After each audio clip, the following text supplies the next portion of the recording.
क्या प्लानिंग थी, क्या प्लानिंग नहीं थी, जो घटना घटी है, ऐसे चीफ जस्टिस ऑफ इंडिया पे अगर किसी देश में हो तो मुझे लगता है उसकी सिटीजनशिप रद्द होती है। लेकिन यहां पर सादा एफआईआर नहीं हो रहा, कॉन्स्टिट्यूशन जलाया जाता है।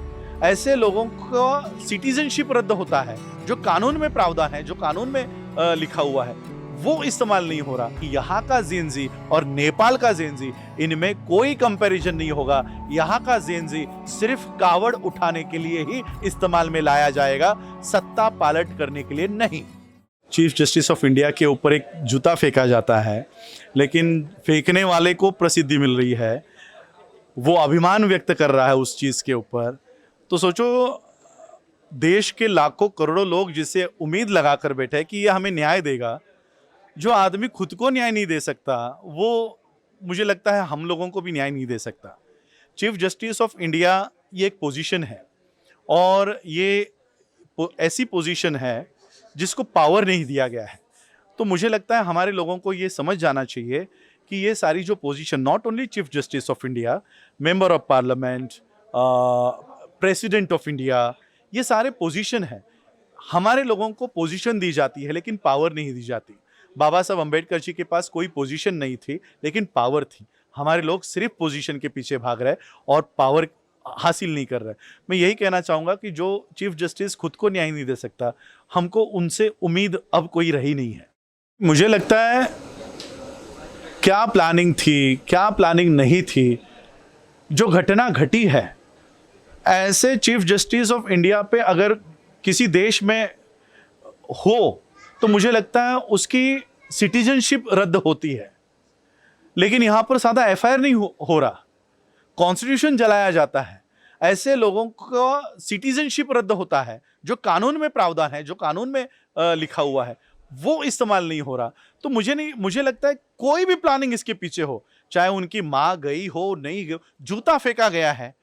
दलित ने फेंका, महादलित ने फेंका, ब्राह्मण ने फेंका, हमें उससे कोई लेना देना नहीं है। जिसने फेंका उसकी भारत की नागरिकता रद्द होनी चाहिए। यह प्रावधान होने के बावजूद भी चीफ जस्टिस अगर ये नहीं कर रहा है तो ये समझ जाना चाहिए भारत के लोगों को कि ये केवल नाम के चीफ जस्टिस ऑफ इंडिया है, और ये सुप्रीम कोर्ट अब सिर्फ नाम का सुप्रीम कोर्ट रह चुका है।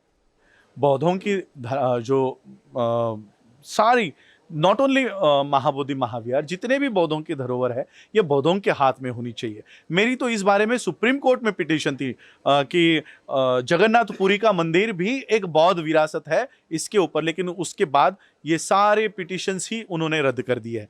तो जो मैंने अभी कहा कि सुप्रीम कोर्ट भी किसी के इशारे पे काम कर रहा है, तो मुझे नहीं लगता कि यहाँ न्याय हम लोगों को इनसे उम्मीद रखनी चाहिए। यहाँ की जो पॉपुलेशन है, खास करके यूथ, जिसे हम अब जेनजी कह रहे हैं, इन्हें धर्म के नाम पर इतना इन लोगों में वो नफरत फैलाई गई है कि हमारे घर टूटे तो भी चलेगा, हमारे यूनिवर्सिटीज नहीं बनी तो भी चलेगी, लेकिन राम का मंदिर बनना चाहिए।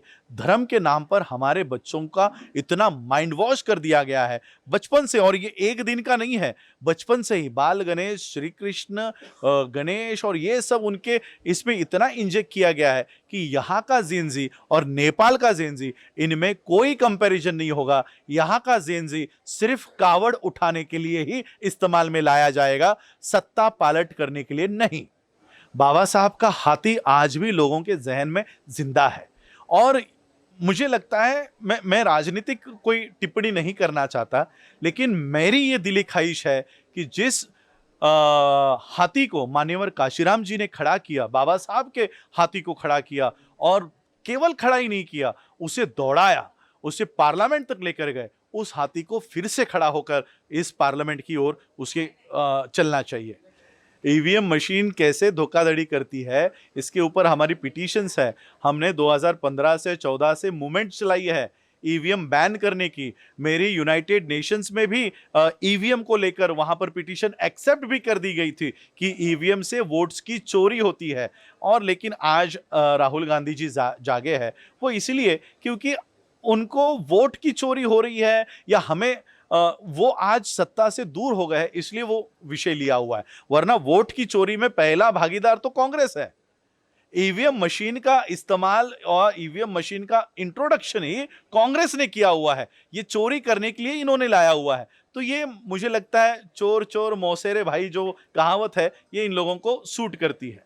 पॉलिटिकली तो हम लोग कोई इंटरफेरेंस नहीं कर रहे हैं, लेकिन मैं यही चाहूंगा कि जिस तरह से आज एक पार्टी धर्मांध शक्तियों को आगे लेकर चल रही है, कॉन्स्टिट्यूशन को खत्म करने के काम कर रही है, राजदंड इस देश में इंट्रोड्यूस किया गया है, ऐसे पार्टियों को बिहार के जनता ने जो काम कर्नाटक के लोगों ने किया, उनकी मुर्गियां, उनके शराब, उनकी साड़ियां बांटने वालों के मुंह पर फेंक कर आए, ये काम बिहार की जनता ने करना चाहिए।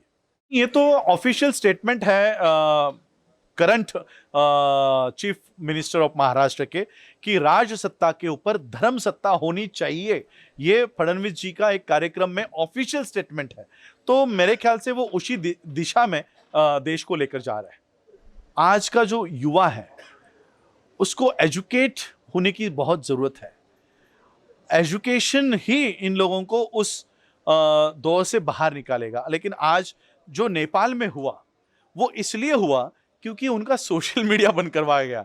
हमारे लोगों को इंस्टा में, रील्स में वो इन्वॉल्व करके रखा हुआ है। और मुझे लगता है भारत कभी ये गलती नहीं करेगा कि उनका इंस्टा बंद करवाए। मेरे ख्याल से अभी तो टिकटॉक फिर से शुरू होने वाला है, तो उनको और डुबा के रखेंगे कि तुम टिकटॉक में, इंस्टा में रील्स बनाते हुए खुश रहो। अब एक नए नौकरियों का या पैसे कमाने का माध्यम यही है, ये भी कल प्रधानमंत्री बोलेंगे। वो तो सोशल मीडिया इन्फ्लुएंसर्स को अवार्ड्स बांट रहे हैं। तो सोचो देश कहां जा रहा है।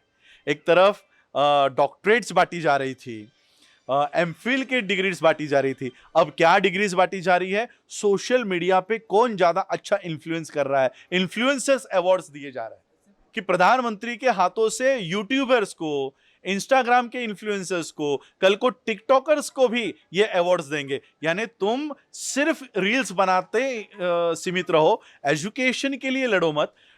मेडिकल कॉलेजेस नहीं बन रहे उसके लिए लड़ो मत, इंजीनियरिंग कॉलेज नहीं बन रहे उसके लिए लड़ो मत। एक समय था जब हमारे बच्चे लेक्चर्स नहीं होते इसलिए रास्तों पे आते थे, लेकिन अब हिजाब नहीं पहनना चाहिए इसलिए रास्तों पे आते हैं। युवाओं के लिए हम लोग एंटरप्रेन्योरशिप लोन रख रहे हैं, और नॉट ओनली एंटरप्रेन्योरशिप लोन, जिस तरह से आपने सोनी टीवी के ऊपर शार्क टैंक इंडिया देखा हुआ होगा, उसी तरह से हम अपने बच्चों को जो बिजनेसेस है उनके कॉन्सेप्ट्स लेकर उनको फाइनेंस, उनका इक्विटी देने का काम भी डॉक्टर बी.आर. अंबेडकर बैंक से होगा।